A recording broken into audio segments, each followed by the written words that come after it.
এখন America, Iran, Israel একটা যুদ্ধ চলছে, তাই ঝামেলাটা বড় হতে হতে তৃতীয় বিশ্বযুদ্ধ রূপ নিয়ে নেবে, সেরকম একটা পরিস্থিতি হতে যাচ্ছে। এই অবস্থায় কিছু ভারতীয় কিং কাকুকে উস্কানো শুরু করে দিয়েছে। কেউ বলছে ট্রাম্প দাদুর ফেক আইডি বানিয়ে কিং কাকুকে গালাগালি দাও, আবার কেউ বলছে কিং কাকুর মেয়েকে নিয়ে পালিয়ে যাও। বিশ্বাস করো, যেই লোকটাকে নিয়ে তোমরা হাসি মজা করছো না, ওই লোকটা এক ফোঁটা হাসি মজা বোঝে না। আর একবার যদি কিং কাকু উস্কে যায়, পরমাণু বোম দিয়ে শুরু করবে, দুমদাম করে বোম ফেলতে থাকবে। আর মাঝখান থেকে আমার সাথে ঝুমা বৌদি, কিছু হবে না।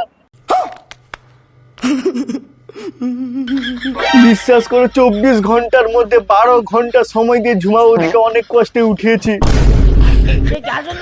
তারপর যদি ধ্বংসলীলা শুরু হয়, আমি তো ঝুমা বৌদিকে না পেয়ে মরে যাবো। এই আমার বউ দেখছে না তো, এই প্লিজ কে বউকে ট্যাগ করবে না। টাটা।